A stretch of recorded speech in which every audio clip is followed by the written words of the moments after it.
A kú déédé àsìkò yìí, kókó inú ìwé ìròyìn la mú wá fún yín láti inú àwọn ìwé ìròyìn ilẹ̀ Nàìjíríà. Orúkọ tèmi ni Ọmágbémisọ́lá Ọmọlọ́gọ̀mádẹ àìjẹran ẹdán.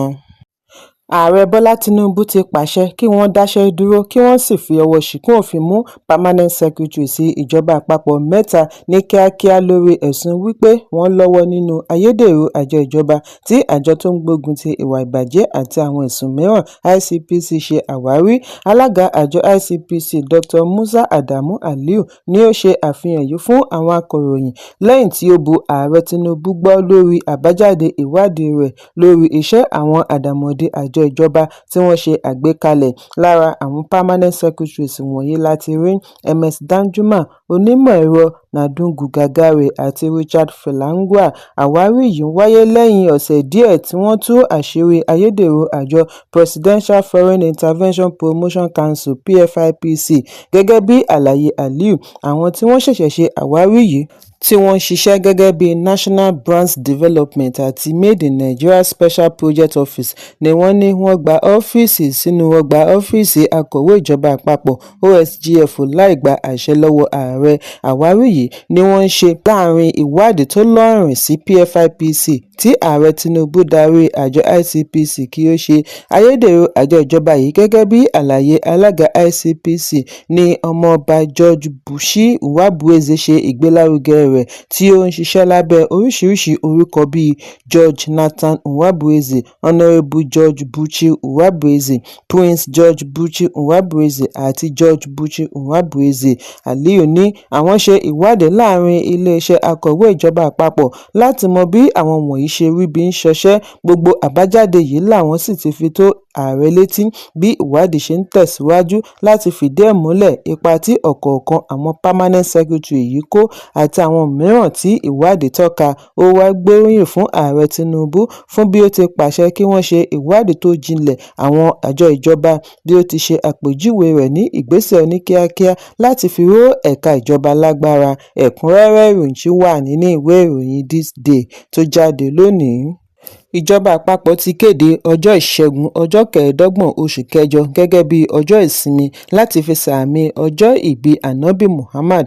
Mínísítà Benue Olúbùnmi Túnjí-Òjó ni ó ṣe ìkéde yìí gẹ́gẹ́ bí aṣojú ìjọba àpapọ̀ nínú àtẹ̀jáde àná láti ọwọ́ Permanent Secretary Ministry Dr. Madeleine Ajaro. Túnjí-Òjó kí àwọn mùsùlùmí ní Nàìjíríà àti nílẹ̀ òkèèrè kú oríire bí ó ti rọ ọmọ Nàìjíríà kí wọ́n ṣe ìrántí ìwà ojú àánú, ọmọlúàbí àti iṣẹ́ Ànábì Muhammad.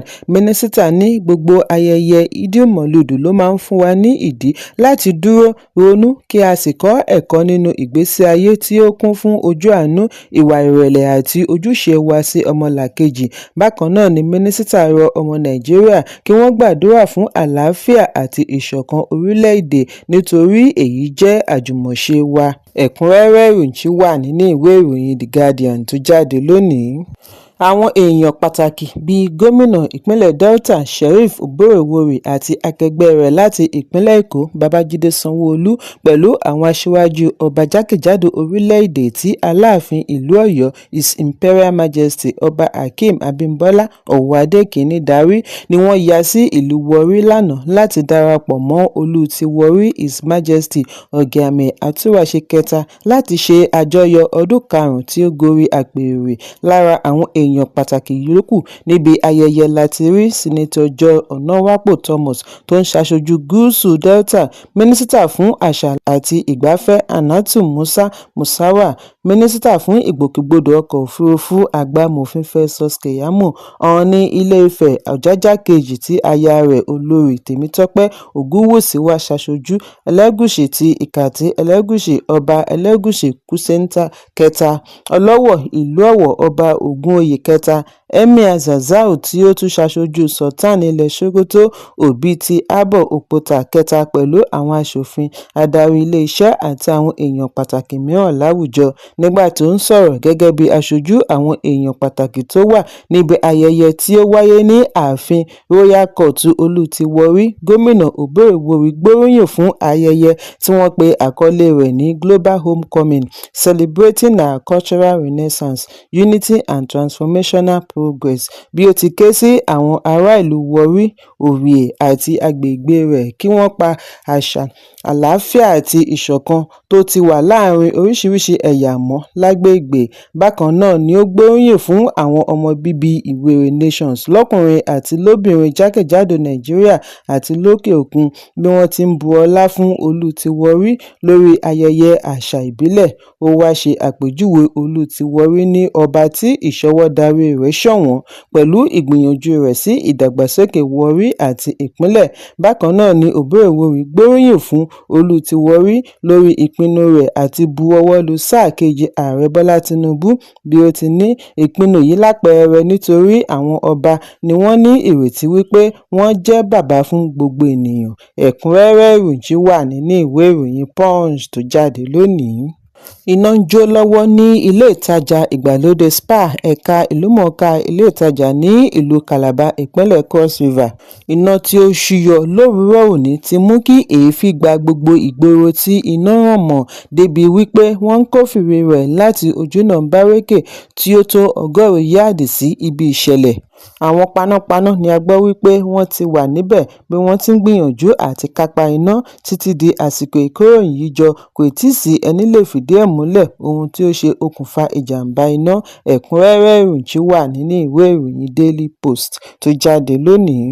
Mínísítà ìlú Àbújá Nyesom Wike ti kéde wípé ìdásílẹ̀ Massive Rainbow Coalition àpapọ̀ ẹgbẹ́ òṣèlú wà fún àtúndì ìbò Ààrẹ Bọ́lá Tinubu ní ọdún 2027 nígbà tí ó ń bá àwọn akọ̀ròyìn sọ̀rọ̀ ní ìlú Àbújá lẹ́yìn àbẹ̀wò rẹ̀ sí àwọn iṣẹ́ àkànṣe tó ń lọ lọ́wọ́ ni Wike sọ̀rọ̀ lórí àtúpalẹ̀ ètò òṣèlú pẹ̀lú àwọn alágbára olóṣèlú.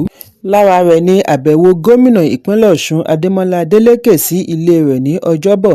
Wike ṣàlàyé wípé ìpàdé òru pẹ̀lú Adélékè ní láti wá àwọn alágbára olóṣèlú káàkiri ẹgbẹ́ kí wọ́n ṣe àgbékalẹ̀ láti fi gbè lẹ́yìn Tinubu. Wike ní òun kò káàánú ẹnikẹ́ni, ẹni bá fẹ́ ní ẹ̀jẹ̀ ríru kí ó tètè ya bẹ̀rẹ̀ sí ní nítorí ojúṣe òun ni láti mú wọn ní ẹ̀jẹ̀ ríru. Òun kò wà níbí láti mú inú wọn dùn, òun kò gbàdúrà kí ara wọn yá, ojúṣe òun ni láti mú wọn ṣàìsàn. Wike ní Adélékè jẹ́ ọmọ ẹgbẹ́ òṣèlú People's Democratic Party PDP ṣùgbọ́n aáwọ̀ àárín ẹgbẹ́ àti wípé láti lè rí sáà kejì gbà padà ni ó fi wá ọ̀nà mìíràn àti díje tí ó fi dé ẹgbẹ́ òṣèlú Accord. Mínísítà ní ìpàdé àwọn ni láti ṣe àgbékalẹ̀ ẹgbẹ́ tó tóbi. Adélékè láti ẹgbẹ́ mìíràn ṣe àtìlẹ́yìn fún ààrẹ, òun náà láti ẹgbẹ́ mìíràn ṣe àtìlẹ́yìn fún ààrẹ. Láàárín ọ̀sẹ̀ díẹ̀ sísìnyí kí wọ́n wo ohun tí ó máa ṣẹlẹ̀. Wọ́n á rí ọ̀pọ̀ ọmọ ẹgbẹ́ Rainbow Coalition tí wọ́n á ti pọ̀ jàǹtìrẹrẹ lórílẹ̀-èdè tí wọ́n ṣe àtìlẹ́yìn fún ààrẹ. Wike ṣàlàyé wípé Rainbow Coalition tí òun ṣe àgbékalẹ̀ jẹ́ àkójọpọ̀ àwọn alágbára olóṣèlú political actors láti oríṣiríṣi ẹgbẹ́ ní ìpínlẹ̀ Rivers. Àwọn sì ti ń tàn káàkiri orílẹ̀-èdè ṣíwájú ìdìbò gbogbogbò ọdún 2027. Ẹ̀kúnrẹ́rẹ́ ìròyìn wà nínú ìwé ìròyìn Leadership tó jáde lónìí. Ìjọba ìpínlẹ̀ Edo ti ní ìlúmọ̀ọ́ká olórin Afrobeat David Adeleke tí gbogbo ènìyàn mọ̀ sí Davido ní òmìnira àti ṣe àbẹ̀wò sí ìpínlẹ̀ bí wọ́n ti dá àhesọ wípé wọ́n ti figi gún un kù kó má wọ ìpínlẹ̀ nù.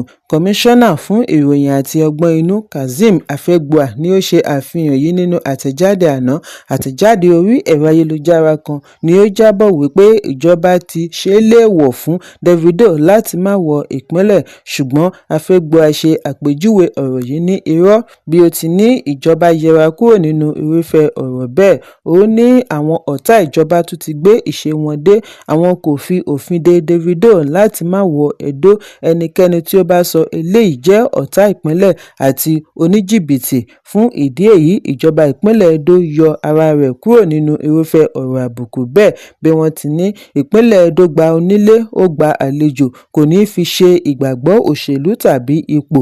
Ní pàtàkì jùlọ, bí Davido bá ní lọ́kàn àti ṣiṣẹ́ eré lọ́jọ́ iwájú, ìpínlẹ̀ ṣetán àti ní àjọṣepọ̀ pẹ̀lú rẹ̀, kọmíṣánná ní. Gómìnà Monday Okpebholo bá gbogbo ènìyàn ṣe. Ó ṣe àpèjúwe Davido gẹ́gẹ́ bí ọ̀kan lára olú ọmọ ìpínlẹ̀, bí ó ti fìdí ẹ̀ múlẹ̀ wípé ìyá rẹ̀ wá láti ìpínlẹ̀ Edo. Ẹ̀kúnrẹ́rẹ́ ìròyìn wà nínú ìwé ìròyìn Punch tó jáde lónìí. Kókó inú ìwé ìròyìn tòní kò ní jù báyìí lọ. Ẹ pàdé mi ní ọjọ́ ajé Monday fún àkọ́tún ìròyìn. Kí a tó lọ, ẹ má ṣaláì fi àkíyèsí yín ránṣẹ́ kí ẹ sì bá wa subscribe sójúnà wa lórí YouTube kí kókó inú ìwé ìròyìn lè máa tẹ̀ yín lọ́wọ́ ní kíákíá.